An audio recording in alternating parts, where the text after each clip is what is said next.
Hello, I'm Jeannie Wong, Head of Communications and Events for ACI Asia Pacific, based in Hong Kong. Welcome back to the second half of at ACI APAC Online. Though we had a pause last Tuesday, I can still vividly recall the conversations the week before with our colleagues from CETA, Changi, and Kuwait. We do appreciate the perspective shared. This week, we shift gears to another topic that's on the forefront of our minds: the environment. We're also mindful that World Environment Day is this Saturday, so today's session comes in very timely. Now, before I introduce our moderator, my colleague, Mr. Ken Lau, Senior Manager of Environment and Airport Information Technology, has something to share. Ken, what have you got for us? Hello, I am pleased to start today's webinar with a celebration, a virtual ceremony to celebrate the recognized airports of the Green Airport Recognition Program. The Green Airport Recognition Program was launched 5 years ago. Its aim was to gather and promote best practices that minimize aviation's impact on the environment. That objective continues to be relevant today. By participating in this program, airports can share their environmental projects with other airports in the region. Promoting best practice sharing among our members remains a key element of our association. To that end, we always make the top submission publicly available in the Green Airport Recognition publication. By participating in the program, the recognized projects can be nominated for the ICAO Eco Airport Toolkit. The Eco Airport Toolkit provides practical and ready-to-use information for ICAO member states. It supports the development of airport infrastructure projects. By doing this, we give further prominence on a global stage to the innovative projects of our members. Last but not least, this program recognizes our airport members for outstanding accomplishment in their environmental projects. The subject of sustainability comprises a broad range of disciplines. That is why every year we focus on a specific environmental theme. For 2021, the theme was air quality management. The Green Airport Recognition attracted 11 case studies this year. They demonstrated innovative practices ranging from air quality monitoring, equipment and vehicle power replacement, green plantation, and prevention of open fire. Today, we are awarding 6 airports in 2 categories: above and below 25 million passengers per year, a platinum, gold, or silver recognition. So without further ado, let's celebrate. For airports with 25 million passengers per annum and above, the awardees are Taoyuan International Airport. Congratulations on receiving silver recognition. For gold, the awardee is Hong Kong International Airport. Outstanding. And coming in at platinum, let's give a big hand to Indira Gandhi International Airport. Congratulations. Let's move on to the category of airports with less than 25 million per annum. The silver awardee is Kaohsiung International Airport. Well done. Achieving gold recognition is Rajiv Gandhi International Airport. Good work. And for the platinum recognition, we have Brisbane International Airport. Congratulations. A big congratulations to the winning airports. Stay tuned for the announcement of next year's theme for the Green Airport Recognition Program. We look forward to more airport members participating in this meaningful program. Today, we're privileged to have Mr. Greg Fordham of Airbiz lead in the conversation with several of our airport member CEOs, who are also part of our ACI Asia Pacific Regional Board. Let's hear what they have to say about shaping the recovery towards net zero carbon and what all that means. Greg, the floor is yours. Thank you, Jeannie. Resumption of air travel is very dependent on public confidence. That in itself is heavily influenced by the aviation sector's willing to tackle climate change and transition to sustainable business models. The emphasis on carbon reduction has certainly moved up the agenda in governments, in the corporate and business sector, and in the general community. And the Asia-Pacific region is very diverse and will continue to be an engine of growth. But it has the opportunity to use that growth as a means of absorbing cost of climate action and decarbonisation. But all of this is going to need strong leadership. And we're very fortunate today to have 3 recognised leaders, particularly in the area of sustainability. Let me introduce Gert-Jan de Graaf, the CEO of Brisbane Airport, Vinay Kumar Jaipura, the CEO of Delhi International Airport, and Nicolas Claude, the CEO of Airport International Group at Queen Alia International Airport. Welcome, gentlemen. And firstly, to you, Gert-Jan and Vinay, congratulations with both Brisbane and Delhi winning Platinum Awards in the Green Airports Recognition 2021. Well done from all of us today. Thanks, Greg. And so let's start with both of you as to why was it important to participate in the Green Airports Recognition, and perhaps briefly share your project and its results. Would you like to start today? Yes. Thank you, Greg, for introducing. Green Airport Recognition is possibly one of the best knowledge sharing and recognition initiative by ACI on environment and sustainability management at airports. As an airport operator, it gives us an opportunity to promote environmental best practices to wider aviation community. It also enables all the airport members to learn from peers on how to minimize aviation's environmental impact from the case studies and best practices shared by the member airport. Besides the active platform to recognize member airports, which actually gives a lot of enthusiasm for other airports to follow suit.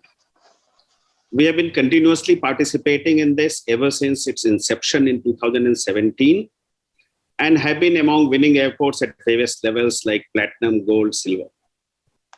If I talk about our winning project this time the theme for Green Airport Recognition was air quality management, especially emphasizing on local air quality management at airports. And our project was green taxiing at IGI Airport. The result is platinum recognition in over 25 million passenger category. As you know that there is a lot of concern of local air quality management, especially in Delhi. And we see that as a key focus area at Delhi Airport. We always believe that air quality management at the airport has got major influence in our business. And we take extra care and we are always open to newer initiatives to ensure that we manage it well. This year, we actually introduced TaxiBot as a semi-robotic aircraft movement device that can tow an aircraft from the terminal gate to the takeoff point. That is in the taxi out phase. It eliminates the use of aeroplane engine prior to takeoff during taxi out time, significantly reducing aircraft fuel uses, carbon emission, and risk of FODs. Use of taxi bots helps in delaying the operation of aircraft engine And actually, it reduces ATF consumption by about 85% during the taxiing time, which helps in reduction of air pollutants like NOx, CO, HC, PM, as well as CO2 emission. So we truly believe that use of cleaner technologies like taxibot is going to improve the aircraft ground operation from the carbon footprint point tremendously. Thank you, Viday. And have you had good acceptance by the airlines in participating in the program? Yes, we have had good acceptance. In fact, there were certain issues in terms of using taxi bots on Airbuses. That also we have been able to work with Airbus so that it's also workable with Airbus. And now slowly airlines have been adopting this. Thanks, Viday. And now to you, Gert-Jan, and the story at Brisbane. Thank you very much, Greg. We are very, very excited with the Platinum Award we received for our electric busing project. The GIR, the recognition, is incredibly important for Brisbane Airport for several reasons. One of the most important ones, it's always nice to get recognized for the efforts of the company to make this world a better place and to be a leading airport when it comes to development of that world into a better place. But most importantly, it is a good example of what we want to be. We want to be an inspiration for our colleagues by showing best practices. And we also want to inspire our own staff, our own team with this recognition to show them that an independent assessor as ACI Asia Pacific recognizes the efforts and the great work of the team. I already said it, we received the Platinum Award for our electric busing project or program. And that encompasses the replacement of all landside transport buses. So that's transport between the terminals and between the various car parks and staff car parks that were previously diesel buses with electrical buses. So the whole fleet at Brisbane Airport is now electrical. Obviously, two main advantages of that. First, electrical buses are quiet. So from a noise pollution perspective, this is a big win. But also the exhaustion of carbon is reduced to zero because of this replacement. And we're very, very excited about that. So the local air quality, which is really important for our city, it could be maintained by this replacement of diesel buses by electrical buses. So we're very proud to have done that. And we will see this, or we see this as just a good start because we're on a journey that ends in 2050. And I assume you get good feedback from the passengers and staff and that using those buses? Oh, absolutely. First and foremost, because the buses are spacious, they're nice, they're quiet, but also because a lot of people, passengers as well as airport workers, they understand that our efforts to become more environmental sustainable are important and are reflecting on them as well. So they're very proud of the buses and see this as a great step towards a greener future. Thanks, Gert-Jan. And let's move now more generally to airport sustainability. And starting with you, Nicolas, how significant are the areas of sustainability and carbon management at your airport? Yes, thank you, Greg. Sustainability and carbon management are considered as strategic targets for us at Cunaya International Airport in Amman. And this is reflected in our mission statement and our overall objectives as Airport International Group, the managing and operating company of Cunaya International Airport, a subsidiary of Group ADP. So Cunaya international airport achieved neutrality in 2018. So we were very proud from this achievement.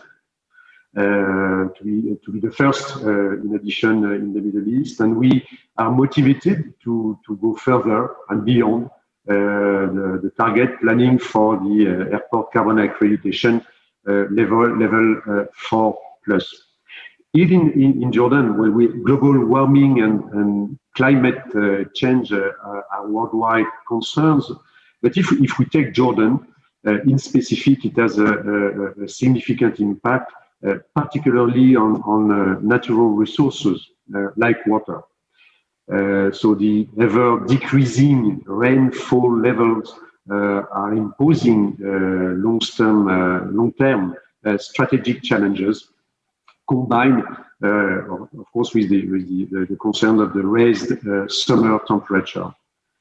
So that's why we adopted actions to reduce emissions from our airport activities by focusing on energy management, mostly, of course, which counts for 93% of our overall emission. So we have achieved a 20% reduction on our overall emissions since AIG enrolled in the carbon accreditation in 2012.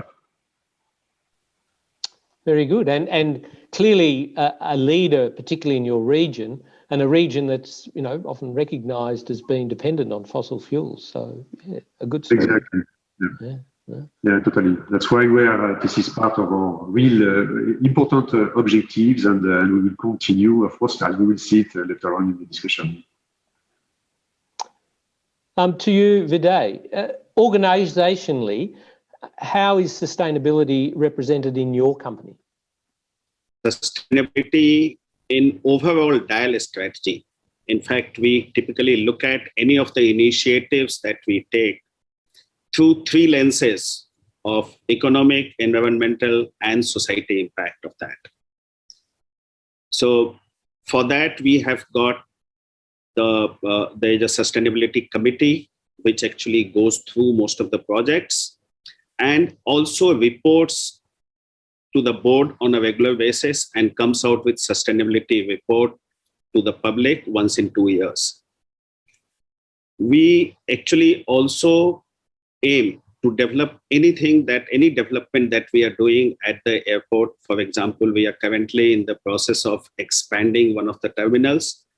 We make sure that we actually create a long-term, sustainable, shared value by integrating environment, social, and economic parameters. We ensure inclusive growth for all stakeholders and continuity of business on the long-term perspective. We always look into the green features of highest standard and best-in-class technology, automation, and integrating efficient processes to deliver services to our customers and create value to all our stakeholders. We have established a very robust governance system to monitor, manage, and guide our operational efficiency, safety, and environment-friendly manner. In fact, we have got clear-cut roadmaps and what are the various actions that we want to take in the next 5 to 7 years to make sure that we keep on improving on our sustainability efforts. Thank you. Clear success, because you're clearly a world leader with the carbon accreditation program at the very top level. So well done to Delhi. Yes.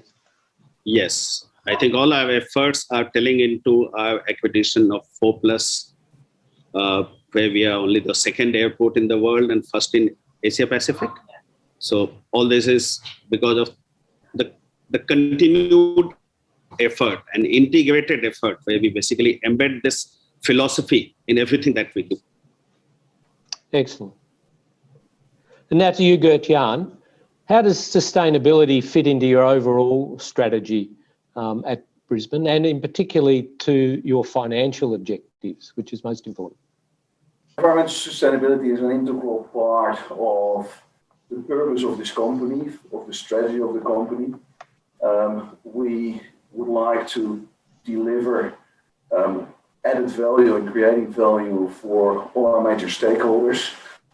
That is the community first and foremost, but also our customers, as well as our shareholders.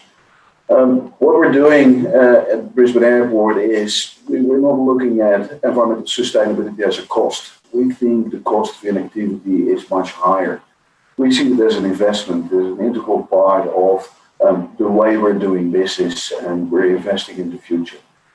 So that's the way we're looking at it. And our shareholders, we're a private company, are very supportive of the things we're doing because they see an added value in delivering that long-term focus on environmental sustainability in terms of value to their investors.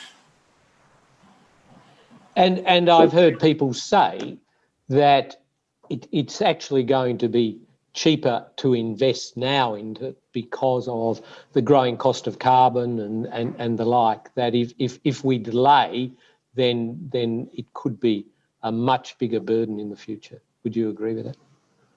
Yeah, I agree with that, and I call that the cost of inactivity. I think we need to start changing the way our airports are doing business and the way we're investing today. To be able to first meet those financial goals we're setting, but second to reach that target, that big target we have for 2050. We started the journey here in Brisbane in the mid-2000s. At that time, very much focused on water efficiency. But from give and take 2013 onwards, we always had targets for electricity efficiency as well as carbon reduction. And that's already paying off.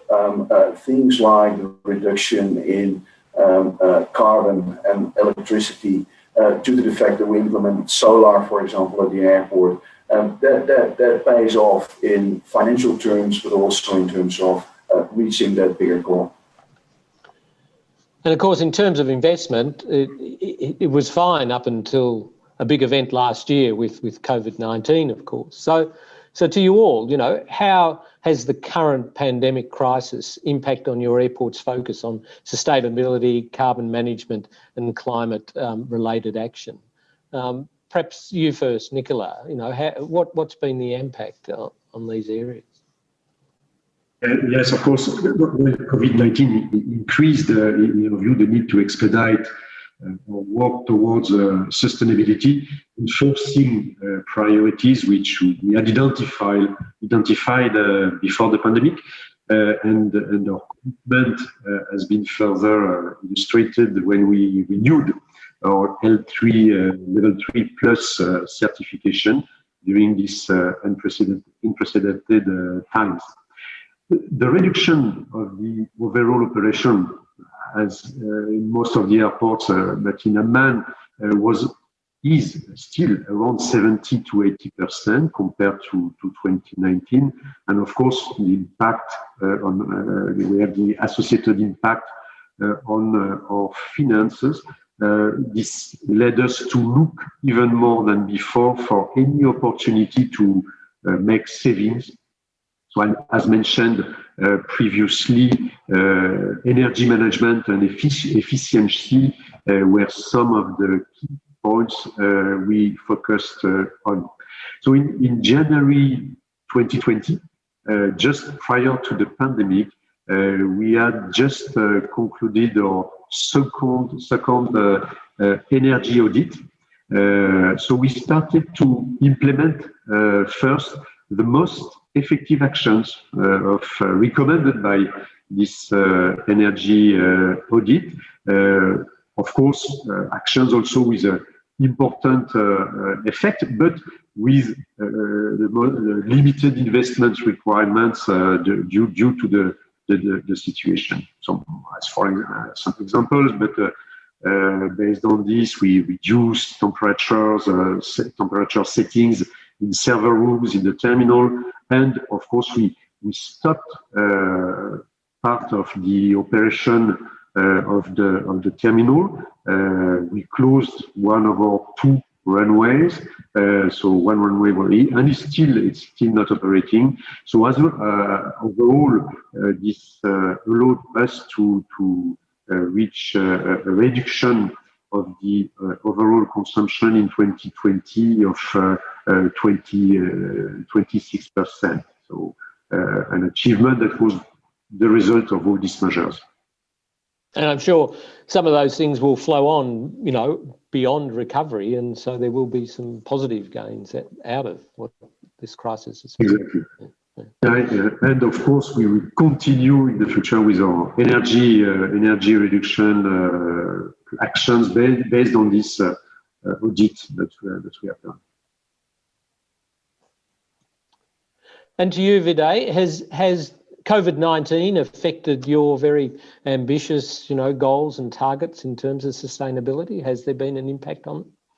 It's expedited some of the work which we were doing on sustainability, because it brought the focus squarely on sustainability, whether it is economic sustainability, whether it is operational efficiency. So these measures became that much more important in the current times. So in fact, we were able to innovate, we were able to bring in many of the new initiatives to reduce our overall electricity consumption, whether it is in terms of shutting down certain operations in certain terminals, whether it is reducing our overall consumption, electricity consumption. So while we are bouncing back before this second wave of COVID actually hit us, so we were expecting that the economic recovery will happen quickly. However, the second wave has again impacted us, which is again, it has actually made sure that we focus more and more on overall cost reduction. Because we have, in fact, taken ourselves a target that we will become a net zero carbon airport by 2030, as compared to 2050 target, which is overall set. And while we have got a level 4+ transition accreditation from ACI during this period, being the second airport globally, we have also developed a long-term absolute carbon emission reduction target in line with IPCC 1.5 degree scenario requirements. And we have set different action plans against each of the stakeholders to make sure that we are able to achieve that. So as a responsible organization, we always make sure that sustainability requirements is always given a top priority, more so in such a scenario where you have to aggressively look at how do you sustain the operation and also sustain the economic viability. So we have been able to do a lot of work since the lockdown last year, and then gradual reopening of the airport. So great to hear that airports are working harder, even during, you know, with an upset like COVID-19 in such an important area. Gert-Jan, have you felt as a consequence of COVID-19 more pressure, or from the public, policymakers, the community, your employees, in terms of what you should be doing in the area of sustainability? Have you noticed a change? I don't think we noticed a change when it comes to, for example, our employees or the community. They always had high expectations of Brisbane Airport Corporation. We've always been very vocal about the fact that environmental sustainability is a priority for us as an airport corporation, and therefore for the airport in general. What might have changed a little bit is how our shareholders are looking at environmental sustainability. I don't know if that's 100% related to the crisis, but there's definitely a heightened interest in environmental sustainability efforts from their side, and therefore also more support from our shareholders to take a little bit more risk and a little bit more initiative than in the past.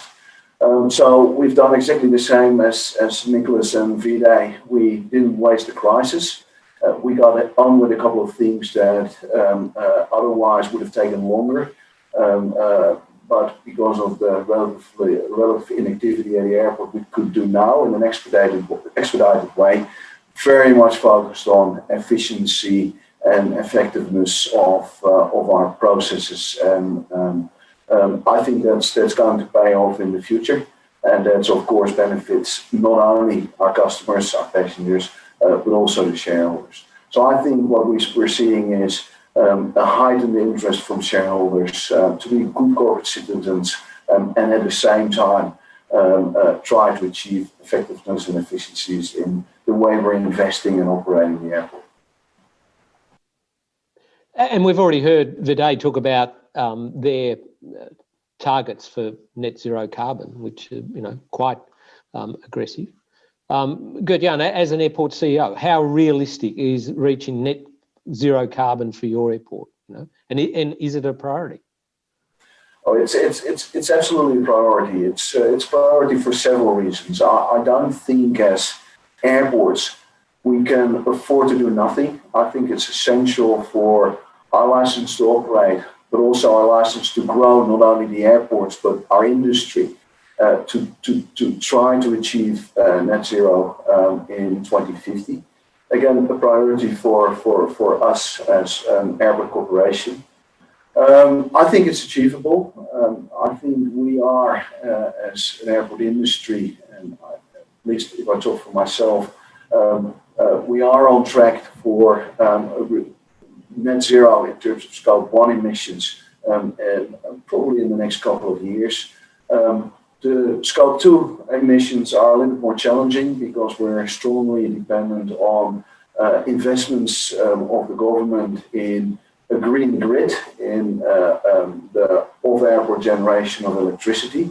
But I've got good hopes that Australia will do sufficient investments in making that work. But I think for us as an industry, the most important thing to focus on is the Scope 3 emissions. Sustainable aircraft fuels are the key, I think, to the success and the growth of our industry. I think it's essential that we're focusing on that, and that airports are part of that conversation and not leaving that to others. So, and that's going to mean working strongly with the airlines and the fuel companies and everything else as a whole industry to take on this challenge. Yeah. Nicolas, do you have, as an airport CEO, how confident are you of reaching such a target? As far as our actions are concerned, we consider it completely realistic to achieve the net zero carbon for Queen Alia International Airport. We are confident of what we control, but we are also dependent, as it was just mentioned by Gert-Jan, on the development in the region and the national level, particularly for green energy supply. So that's really the aspect which is key for us. Grid decarbonization is a key component, as well as the needed authorizations to produce part of our energy needs through solar farm. So we are very enthusiastic about the net zero carbon. This is a fact, but it also depends on the national development and of the regulations in the country. Just as an example, I was before in Chile, and there, thanks to the opening of the energy market, full opening of the energy market in this country, it has been possible to secure a green certified energy with a long-term contract. Today, Jordan is also one of the best countries in the world for the solar potential, but it's not so easy. So getting green energy from the grid is still not a possibility, and obtaining authorizations and we have a project for that, to have our own solar plant at the airport. A 10 megawatt solar plant is also a little bit difficult. So that's, I would say, of course, net zero carbon is a top priority for us, but I think that the difficulties that we have to address and that we will solve, of course, are related to the cooperation with the government for the grid supply, the grid energy supply. That's what I would mainly consider as the challenge. And to you, Viday, what do you see the main barriers in moving towards decarbonising your airport and the potential impact on the business and its operations? The key stakeholders are airlines. So how do we ensure that airlines also move towards this activity? There are certain things that we are doing, working with airlines. In fact, we have got an agenda with airlines also, whether it is a single engine taxiing or taxi bot that we actually introduced, so that the pollution at ground level actually comes down, the carbon emission at ground level comes down. However, one of the main barriers will be decarbonization of the overall airlines operation itself. There is some work that is happening, whether it is hydrogen powered or whether it is biofuel powered, where there were 1 or 2 flights which were taken as a proof of concept in India. But that will be the main barrier in terms of achieving net zero carbon. So we've mentioned, yes, the need to work with airlines, with governments, and I guess as an airport group, the need for advocacy in order to bring them along, with our own targets and goals as well. But leading that as an industry and looking at a carbon goal, to the three of you, is an industry-wide carbon goal necessary? Viday, would you like to respond to that? Yes, I think industry-wise carbon goal is very much needed, because aviation is a global industry. So whatever we are doing at one place is something that is also connected to other locations as well. So if we have got a greener airline operation, that is something which is going to impact the other stakeholders, other airports also. And I'm happy that overall ACI is taking the lead in terms of defining the long-term carbon goal. In terms of what happens is that if you put an overall goal for the industry, then there is a lot of sharing of experiences, sharing of different activities that different airports have done. So knowledge sharing session happens, which also helps other airports to adopt whatever has been done at one of the airports. So for example, in terms of setting organizational performance targets, developing value chain partnerships, introducing risk management system, then measuring all this, sharing the experiences with each other. So overall, at an industry level, a setting of a target definitely moves the whole industry towards it, and we help each other in achieving that target. Gert-Jan, your view on an industry-wide carbon goal? Greg, I think an industry-wide carbon goal is essential because, as Viday already pointed out, we're a global industry. We're in it together, and it cannot be the case that some are not doing what I think the industry is required to do to maintain our license to operate as airports and aviation industry, but also to grow further. There's a bit of pressure on our industry, especially in Europe. There are discussions about flight shaming, there are discussions about carbon taxes. That will happen, I think, all over the world. So I think it's timely to start working together even more intense than we've done before, and try to achieve that net carbon goal in 2050. And we can only do that if we set a goal. We're all business people. We all have smart goals, because that's the only way to really measure your improvements and get things done. So I think it's very, very important that we're setting the goal together And as an industry, we're going for it. As you say, we're all going to be under pressure. You know, we're going to face the question, you didn't fly during 2020, why do you need to fly now? And we're all going to face that. Nicolas, your views on an industry-wide carbon goal? Yes, of course, the same way. We believe that such a global target is key and important.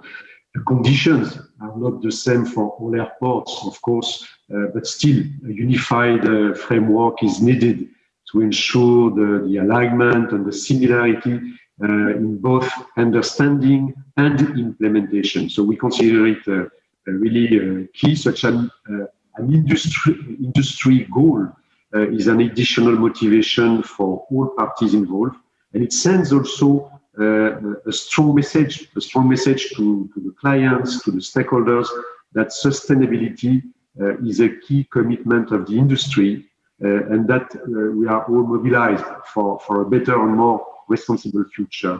So I mentioned it before, but effectively at Queen Alia International Airport, we did a lot to reduce the carbon footprint, starting from 2012 until 2019, we reduced around 20% of direct emissions. So mainly also coming from energy savings project. So having that industry-wide carbon goal, will that create opportunities or assist you at your airport, just having that as an industry goal? Yes, the opportunities related to long-term carbon goals, we think that it will be even more important that it will be known and recognized broadly from air transport, international organizations to governmental entities. And this is for us, this aspect is really key. So it's in such case, it will be easier to mobilize evenly all key stakeholders on or off the airport and to implement reduction targets. The real impact on the climate change will be a reality only if all carbon generating activities related to airports and all associated stakeholders commit to the objective and do their part of the global effort. So that's why the future of our business is totally related to our ability to be sustainable and to move towards an air transport industry by which both airlines and airports are able to progress on the way to sustainability and zero carbon goal. Gert-Jan, Viday, anything you want to add in terms of the opportunities a industry goal would help you at your airport? Well, I think what will be very helpful with setting an industry goal is that it will be crystal clear for all our stakeholders, that's internally as well as externally, what we stand for as an industry, what we believe we should achieve, and that they can count on us to make that happen. Therefore, I think it's really important that an industry-wide goal is set because it provides transparency and clarity to the way we're heading, again, externally as well as internally. I echo the sentiments that have been expressed by the previous two speakers.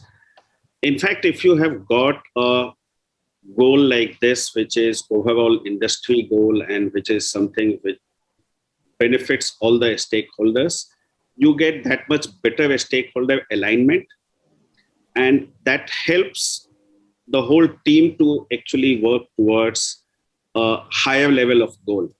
So this is definitely going to help a lot for all the stakeholders in terms of getting everybody aligned and getting everybody to reduce the overall carbon footprint of aviation as a sector itself. Thank you. Well, I'd like to finish and ask you all a question that I want a short, sharp answer to. We've demonstrated that we can fly a helicopter on Mars. What would you do with a magic wand for sustainability in aviation? Come on, Gert-Jan, you must have something to respond to that. Well, I think solar-powered wide-body aircraft would be nice, or aircraft eating CO2 from the air and fueling the aircraft. Things like that would be definitely something I would make happen with my magic wand. Love it. Nicolas? Yes, I think I would immediately do a zero carbon aircraft also. That would be the best incentive for all to reach the zero carbon swiftly and to offer a zero carbon air transport industry. Viday, any other ideas? I would actually look at aircraft as a factory where you don't have the option of having any emission. So basically reprocessing all the CO2 that you actually emit and convert that back into fuel. And there is technology available for that. So let it be internally fitted. So zero emission aircraft and self-fueled aircraft. Well, I hope I live long enough to see a few of those visions come true. But thank you, Gert-Jan, Viday and Nicolas, for your great insights. You've provided certainly some strong evidence of my introduction that you are truly leaders in this area. And hopefully you've inspired other airports and people in the audience today to take up the challenge. Thank you all. Thank you, Greg. Thank you all. Thank you so much, Greg, Mr. De Graaf, Mr. Jaipurar, and Mr. Claude. Your leadership is appreciated, not just at your airports, but in the broader ACI Asia-Pacific community. Now, we've heard our CEOs mention accreditation a few times. For those who are not as familiar, please allow me to share a bit more about our accreditation program. Airport Carbon Accreditation is the only institutionally endorsed carbon management certification program for airports. The program is also the only global airport-specific carbon standard, which relies on internationally recognized methodologies and measurable goalposts, providing airports with a common framework for active carbon management. We acknowledge that no two airports are identical, each unique in its size. Some might be large hubs or regional airports with scheduled passenger traffic, while others might be general aviation or freight-focused airports. We also appreciate that each airport is at a different stage in its respective journey towards comprehensive carbon management. Therefore, the Airport Carbon Accreditation Program is suitable for airports of all sizes. It's also site-specific, allowing flexibility to take account of national or local legal requirements, whilst ensuring that the methodology used is always robust at each airport. The program independently assesses and recognizes airports' efforts in managing and reducing their carbon emissions through 6 levels of certification: mapping, reduction, optimization, neutrality, transformation, and transition. More on this in a moment. The program was launched in 2009 at ACI Europe's annual assembly. During its first year, 17 of the most advanced airports in terms of environmental management joined the initiative. By November of 2011, ACI Asia Pacific became the first region to join the initiative, with ACI Africa and ACI North America and Latin America Caribbean following suit in 2013 and 2014 respectively. In fact, the Airport Carbon Accreditation Program celebrated its 10th anniversary when the World Annual General Assembly, more commonly known as WAGA, was held in Hong Kong in 2019. Before I share more about our region's airports' participation in this program, let's take a look at this short animation. Life is about movement. Getting from A to B. Going places. Connecting with people. Doing business. Seeking and finding your next inspiration. In all of this, mobility is key. But our mobility also affects our environment with CO2 emissions.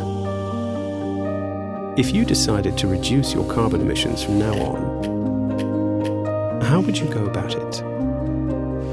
Think about it logically. You would need to map and measure your carbon footprint. Then have the findings checked independently.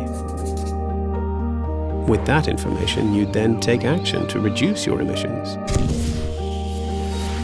And what if it wasn't just about you? What if your activities involved a very large group of people, helping an even larger group of people? You could try to engage with all of those people to urge them to become more efficient, less polluting, and smarter in their choices. Finally, after you've done all of that, you could neutralize your remaining carbon footprint by investing in responsible carbon offsets. And then you could do that every year, using the latest methods to be certain you're making genuine progress. It could work. We know, because that's what we're doing.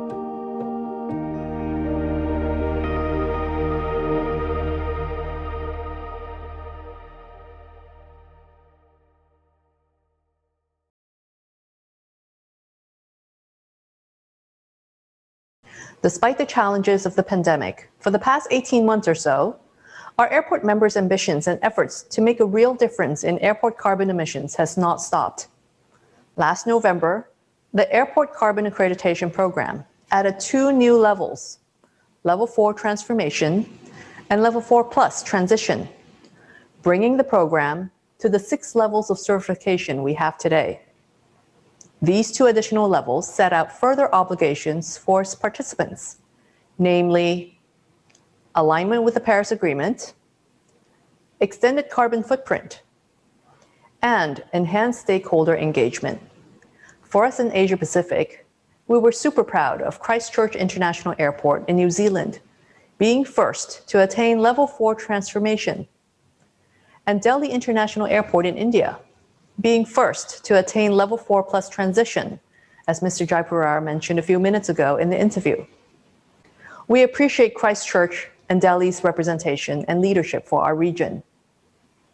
We're also very encouraged that despite the pandemic and other challenging circumstances, many of our airport members are actively engaged in the Airport Carbon Accreditation Program. As you can see on this map, our members are spread out across different hemispheres and climate zones. Some are on tiny islands where sea levels are rising, while others are in the tropics, coping with constant monsoons or typhoons. There are yet other airports located in regions of extreme heat or extreme cold for much of the year. As of today, 59 airport members are certified in the Airport Carbon Accreditation Program, each according to the context and circumstance of their environment. The 6 accredited airports at Level 1 mapping represent approximately 1.9% of air passenger traffic in our region. The 19 airports accredited at Level 2 reduction represent around 5.6% of air passenger traffic. We also have quite a few airports, 26 of them, accredited Level 3 optimization, accounting for 26.8% of air passenger traffic in Asia Pacific and the Middle East. At Level 3 Plus neutrality, we have 6 airports accredited, and they account for 3.8% of air passenger traffic in the region. And of course, we just mentioned Christchurch and Delhi earlier, being our pioneers, accrediting at Level 4 transformation and Level 4 Plus transition respectively, and representing almost 4% of the air passenger traffic in Asia Pacific. If you're interested in learning more and joining the 59 airports mentioned, please do reach out to us or visit the website. We encourage more airport members to be part of this program as the ACI community continues to take big strides towards reducing carbon and increasing airport sustainability.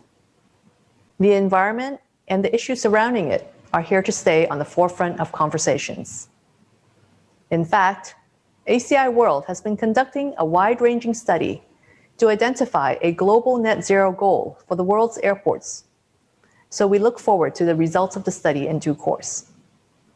Do also check out the perspectives page of our website or newsletters. We have some insightful articles there, and more are in the pipeline. Thank you to our audience for tuning in. We appreciate your engagement with us. We'll stay online in the chat box for a few more minutes in case anyone has any comments or questions. If you have colleagues who wanted to join today but couldn't, do let them know the playback video will be available on our YouTube channel soon. You can also follow us on Twitter or LinkedIn, or email us to continue the conversations.